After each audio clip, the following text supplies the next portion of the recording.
28 nih kemarin kondisi. Tentang sini kan apa?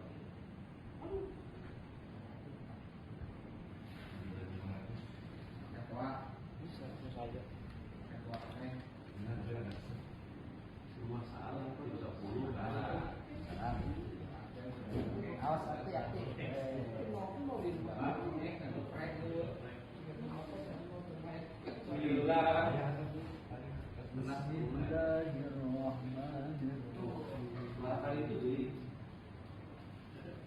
Mulai itu barang itu sama ya.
Assalamualaikum warahmatullahi wabarakatuh.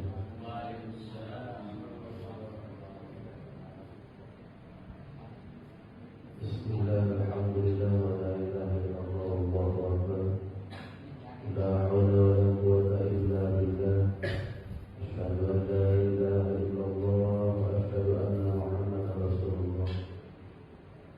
Allahumma shalli ala nabiyyina Hashim Muhammad wa ala alihi wa sahbihi taslima. Sallallahu alaihi wa sallam. Al-Fatihah.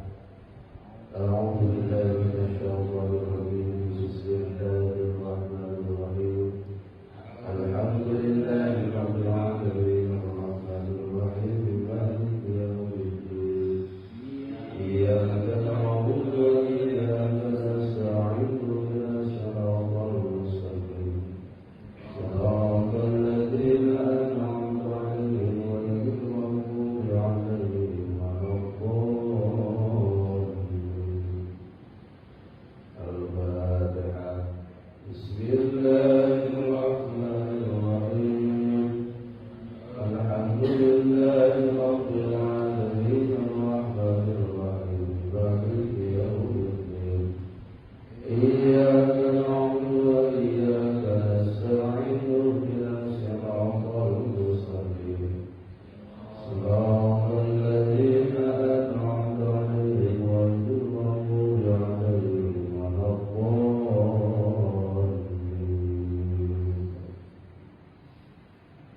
Alhamdulillah,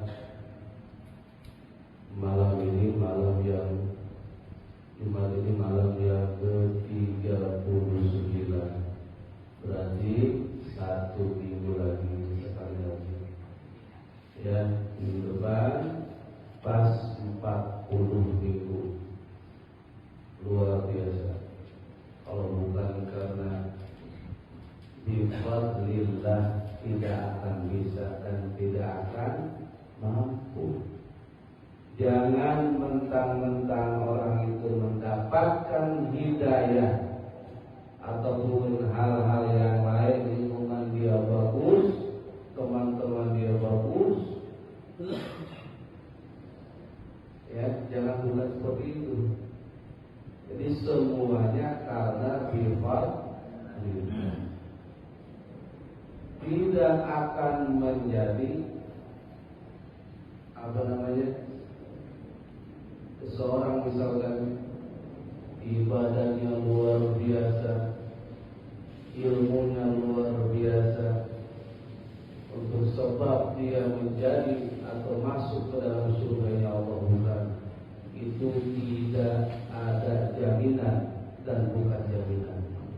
tapi lebih kepada hadza min fadli rabbi.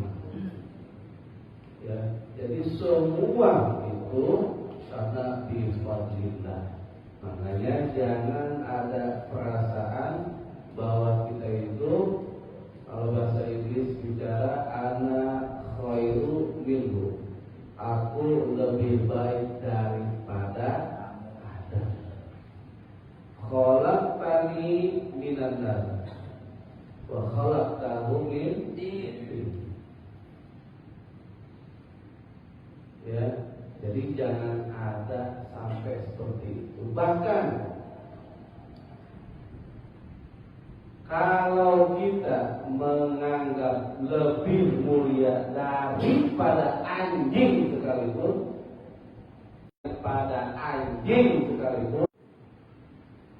Imam Sufyan Ats-Tsauri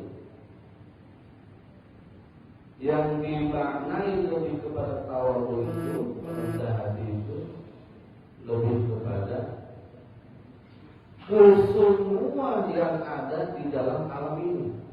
Itu makna tawadhu. Ya, jadi makom al-arif billah itu tawadhunya seperti itu. Jangankan terhadap manusia, terhadap batu dan pohon pun harus bertawadhu. Karena yang dilihat, yang dirasakan oleh dia hanya wajhullah. Makna tawadhu. Kenapa? Kita bisa bertawadhu kalau di antara kita di sini orang-orang hebat semua. Timbullah tawadhu kita. Itu tawadhu semua bahasa itu. Kalau disebut tawadhu hakiki itu, jangankan sesama kita yang di bawah kita, kepada anjing sekalipun, kepada pohon dan batu sekalipun, kita harus tawadhu. Rendah hati maksudnya. Imam juga ilmu mereka ilmu adalah kami orang bahasa tawadhu. Kita ada bahasa mana?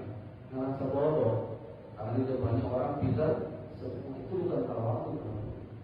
Atau misalkan dipaksakan sekalipun diri kita dibuat-buat tawadhu kita di depan orang itu, lain tawadhu. Jadi yang tawadhu itu karena apa? Karena dia mengetahui wal ma'rifatu murad. Karena dia tahu apa yang dikehendaki oleh Allah. Jadi maknanya kabeh tadinya. Contoh, kita masuk ke dalam, misalkan ke dalam hal basyirah. Dalam hal basyirah pun sama seperti itu. Kadang-kadang pertanyaan kita begini, kapan basyirah kita berfungsi dan tidak?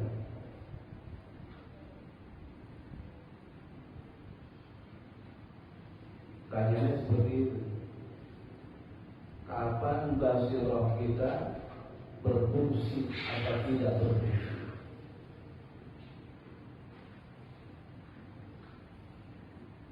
Jadi berfungsinya basyirah kita karena kita tahu apa yang dimaksud oleh Allah. Itulah namanya basyirah. Makanya ada kata begini, penderitaanmu adalah disebabkan oleh ketidakfahamanmu. Coba perhatikan. Kita tidak pernah akan menderita kalau kita memahami apa yang diberikan oleh Allah. Kalau kita paham, karena kita menderita karena tidak memahami apa yang diberikan oleh Allah. Ya,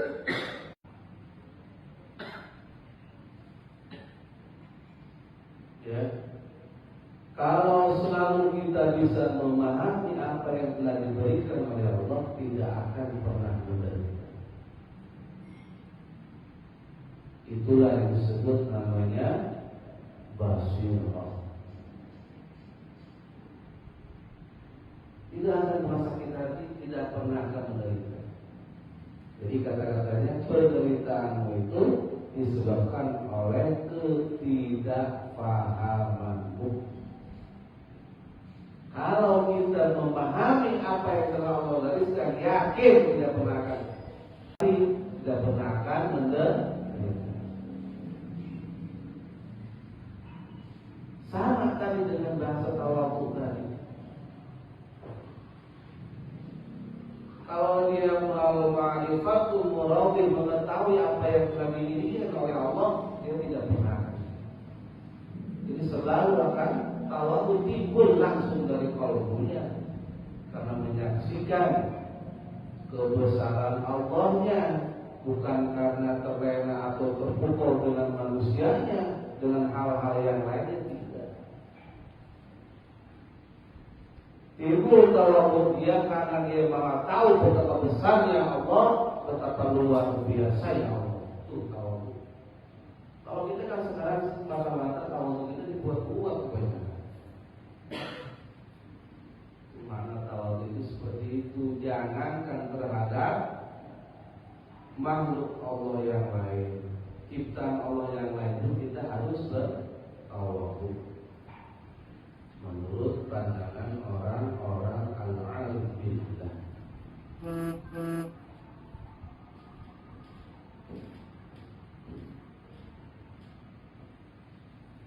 Basirah pun sama kayak gitu. Kalau dia sudah menyaksikan, mengetahui apa, memahami apa yang telah diinginkan oleh Allah, tidak akan nanti timbul penderita, kesakit hati dan nyeri hati atau kemana-mana, karena dia paham itu datangnya dari Allah dan ada maksud tertentu. Kalau saya contohkan lagi seperti kejadian Nabi Musa alaihissalam dengan Nabi Allah Khidir alaihissalam, karena tidak mempunyai basirah, yang ada salah paham saja. Kita itu sama dalam kehidupan ini. Usaha kita Allah bangkrutkan, anak kita Allah ambil misalkan. Ini ternyata kalau kita memahami ada hal-hal tertentu di balik itu semua. Misalkan anak kita diambil oleh Allah, ternyata anak tersebut nanti suatu besar akan nanti besarnya akan menyebabkan durhaka terhadap diri kita. Contoh pada waktu Nabi Musa dan Nabi Allah ini, ya, Nabi Khidir membunuh anak kecil. Coba, jangankan juga hari yang Musa kalau belum terbukanya basirahnya, pasti salah paham kan? Bahasa kasarnya membunuh anak kecil, belum punya dosa, belum apa dibunuh.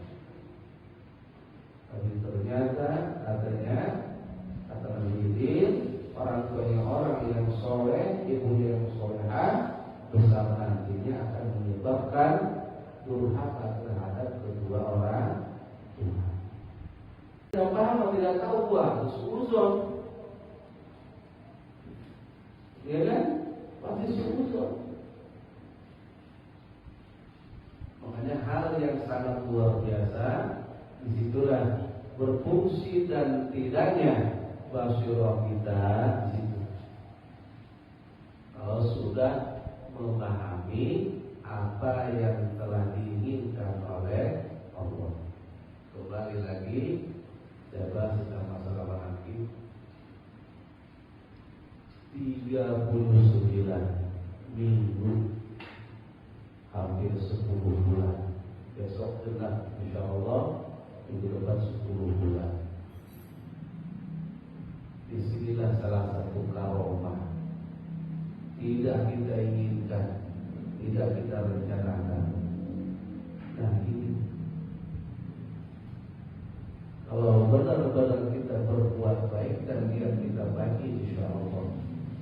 jadwalnya berbulan luar biasa. Sekarang bulan Rabiul Akhir.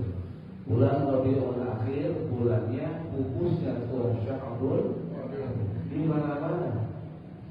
Ya, di mana-mana selain Dekil Surabaya pasti akan mengadakan acara haulnya Tuhan Sya'bul. Di mana-mana. Hanya Dekil Surabaya saja mengadakan tiap bulan, bahkan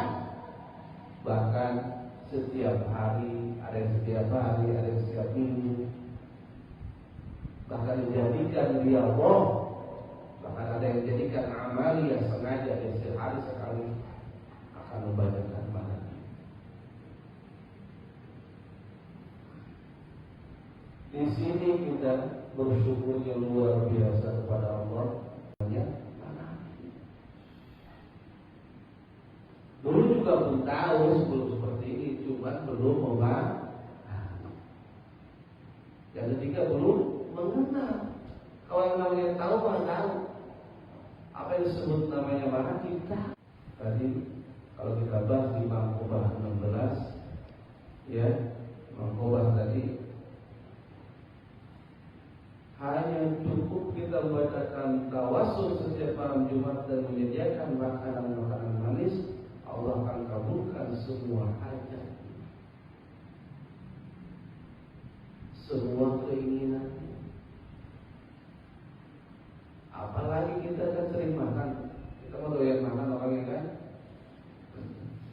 Setiap kali kita mau makan, kita Allah ketua Syaikhul Qadir, Allah akan apa namanya? Longgarkan apa namanya? Ya, bahasa tadi kan. Coba. Rutinitas seperti itu aja tanpa harus bersama kita menjalankan sholat hajat, jalan kaki 11 langkah atau membacakan hal-hal yang lain. Tidak. Cukup hanya hadiah kepada Tuhan Syaikhul Qadir sebelum kita itu doang.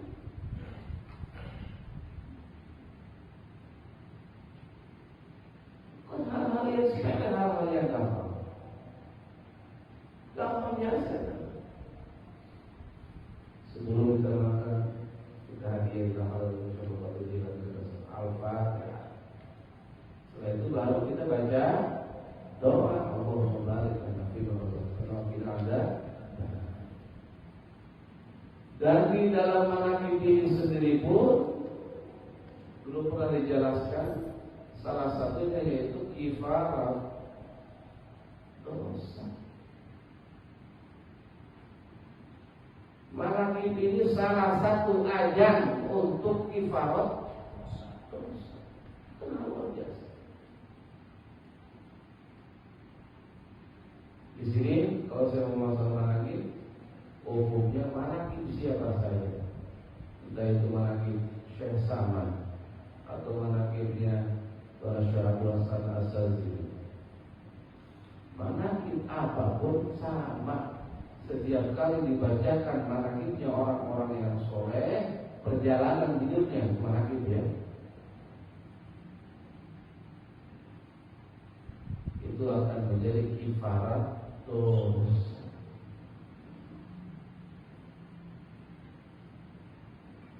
Apalagi diadakannya seperti ini.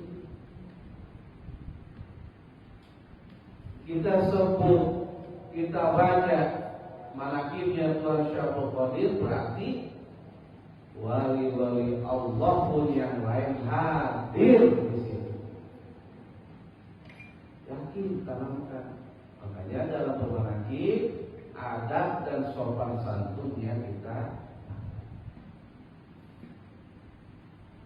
ya, jangan asal saja pulang paduan bermanaqib. Angka 39 ya, besok ke 40. Kalau bukan karena Allah semuanya dan barokahnya guru-guru kita, tidak akan mampu kita. Tapi di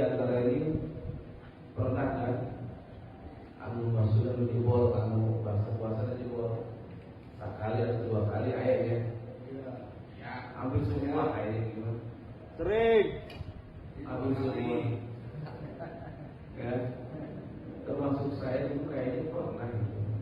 Kayaknya pernah. Puasa. Oh, itu kerinti hari itu ya. Kurang kata jawabnya kan?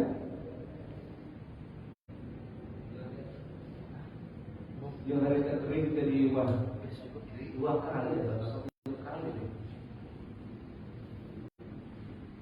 Tapi karena kita niatnya untuk semua ikhwan, khususnya majelis zikir abahku, mudah-mudahan semuanya mendapatkan keberkahan.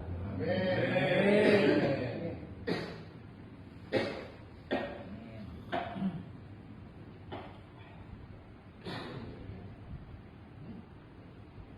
Dan mudah-mudahan semua apa yang dihajatkan, apa yang dimaksudkan dikabulkan oleh Allah Subhanahu wa taala. Baik hajat itu hajat qalbu, hajat zahir atau hajat batin. Mudah-mudahan semuanya. Nanti kedepannya ya kita lanjut terus, kita lakukan setiap malam Jumat kedepannya kita rutinkan dijadikan apa namanya? Ya, jadi kayak jadwal ya. Jadi jadwal tetap untuk manakib. Karena di mana-mana ternyata banyak yang mengatakan manakib dibuat khususnya malam Jumat. Khususnya malam Jumat. Yang pernah saya ceritakan. Nah, ya, jadi dengan kankan itu setiap malam Jumat di rumahnya mengadakan manakib. Kenapa? Karena barokah. Semua terkumpul di dalam manakib. Semua terkumpul di dalam manakib. Jalinan silaturahminya di situ semua terkumpul. Yang pasti setiap dibacakannya maqobah waktu hadir di situ. Itu perkataan Tuhan. Hanya haji mumpung setiap ada yang manakib apa saja, di mana apa saja, kita siapa saja, jangan pernah ada saat datang pada waktu. Ya, datang saja karena kita menghadirinya bukan tuan rumahnya, tapi yang punya mana. Kalau abah kan bicaranya dulu, kenapa diadakan manakib di tempat di mana saja boleh? Karena untuk meringankan si ikhwan sendiri, dan yang kedua jangan sampai memberatkan tuan rumah. Manakib itu misalkan yang lain, sekarang teman-teman yang lain ingin mengadakan di rumah, mana? Ya, mana silakan. Harus punya biaya, punya makan, tidak usah. Bila perlu jamaah maka yang datang ke rumah tersebut membawa makanannya masing-masing. Itulah perintah itu.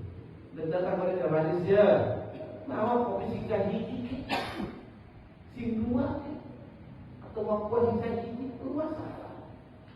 Kalau aku mau pesan begini, sebelum laki menyangat dulu kamu di rumah.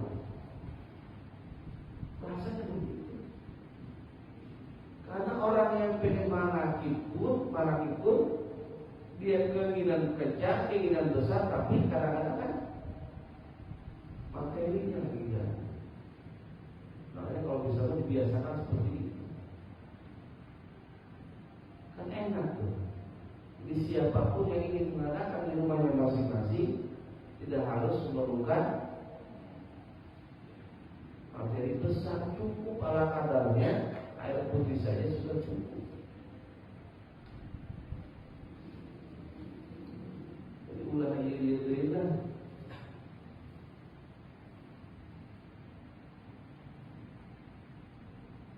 air bahasa tidak Allah kan kemarin juga diceritakan. Anfiku tau'an waharkan. Infakkanlah, sodakokanlah, berikanlah apa saja. Tau'an secara sukarela, waharkan atau secara terpaksa. Tinggal pilih. Kalau mau sukarela, wibawa kita bertambah, nama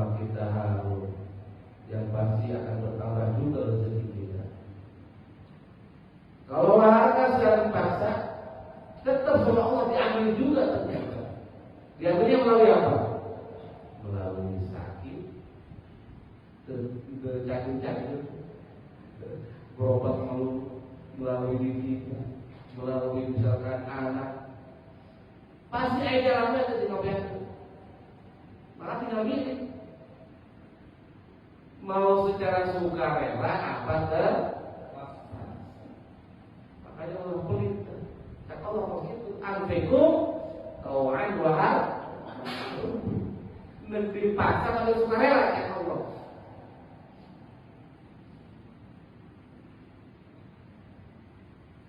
Penting.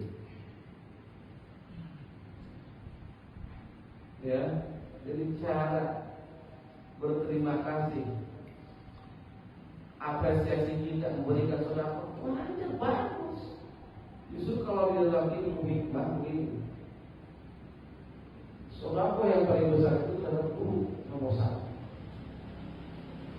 Yang kedua orang tua, baru apa namanya asapnya yang 8 itu. Kalau di dalam ilmu hikmah,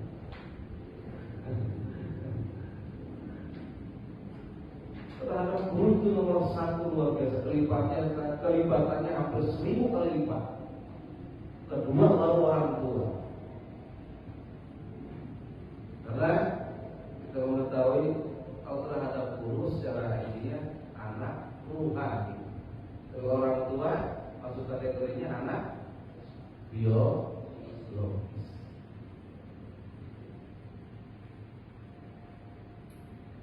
Ya, ingat anfiqu tau'an wa harkan.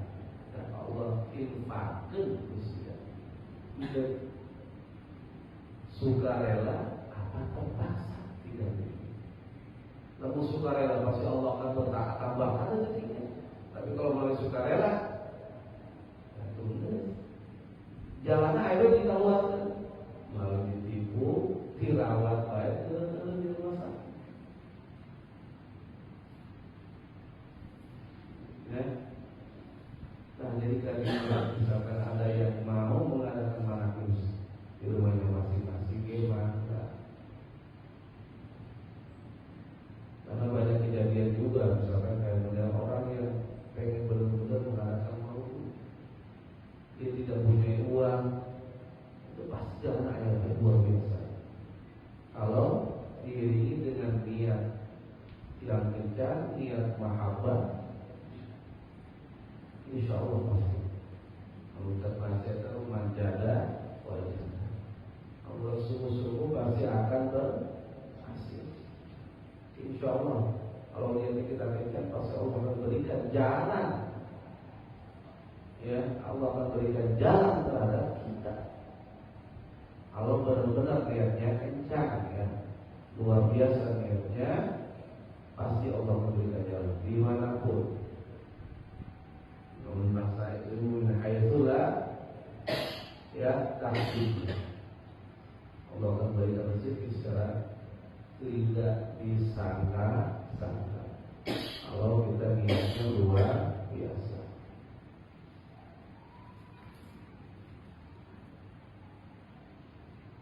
Ya, insya Allah kita diberikan umur panjang, di depan kita akan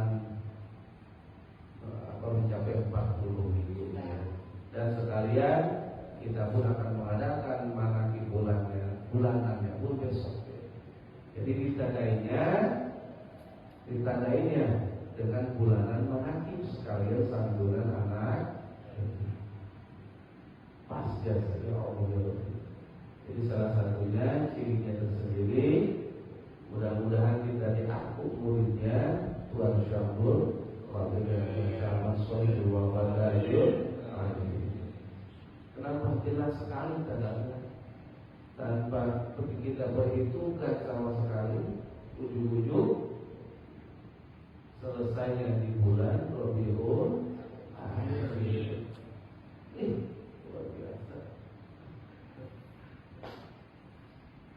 Bulan salah satu yang luar biasa manakib yang pasti dari manakib kita mengerjakan zikir harian, zikir, khotaman, sholat sunnah yang lain, ya, klimaksnya, ujung-ujungnya kita mana itu rangkaian.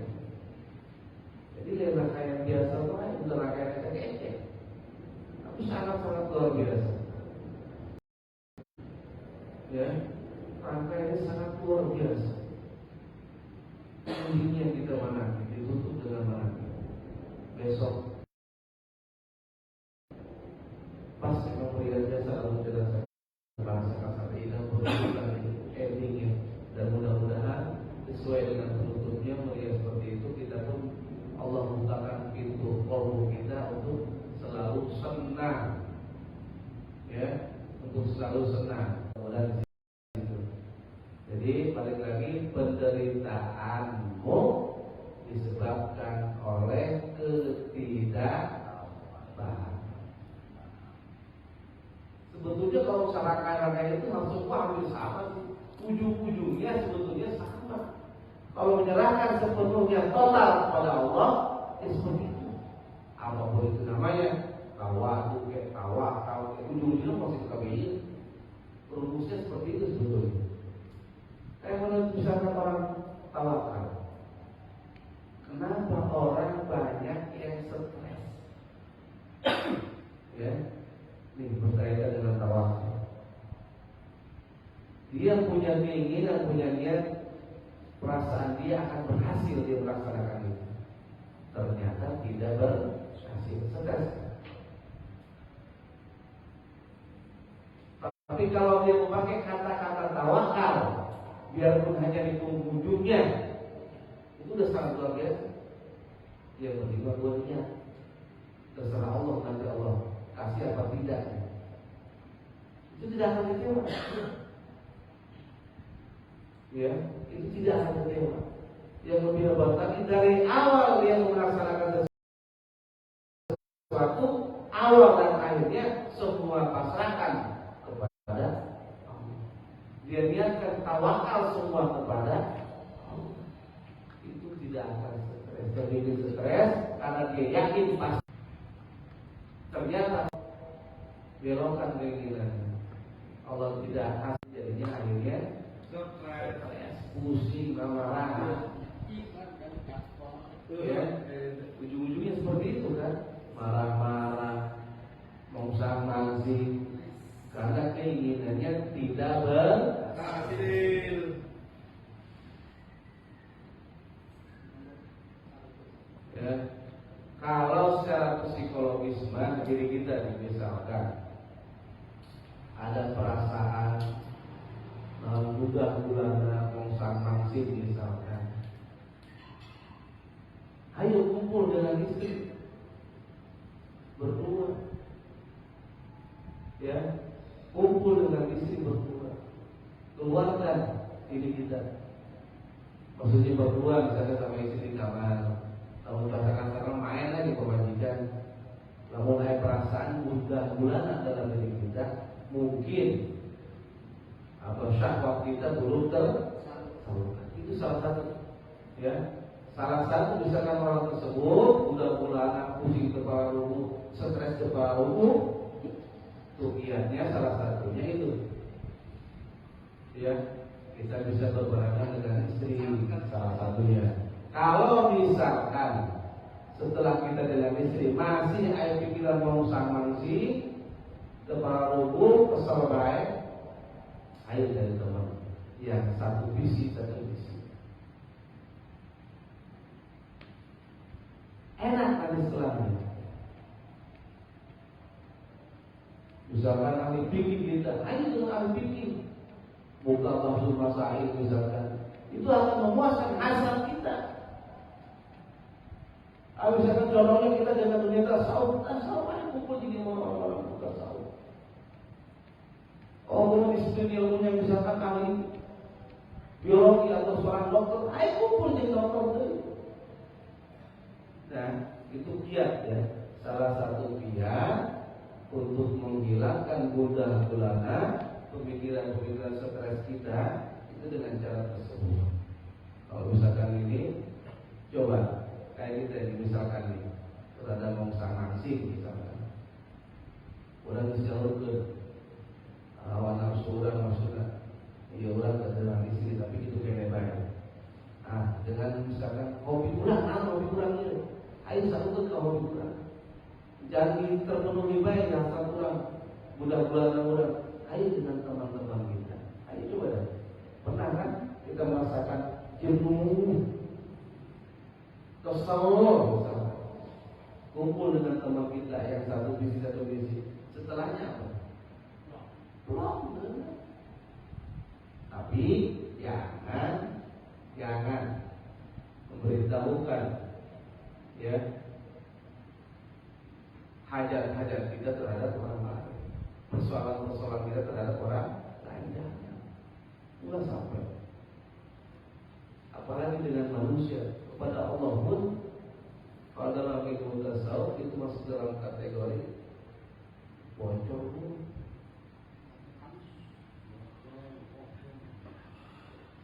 Ya, itu salah satu bocor pun.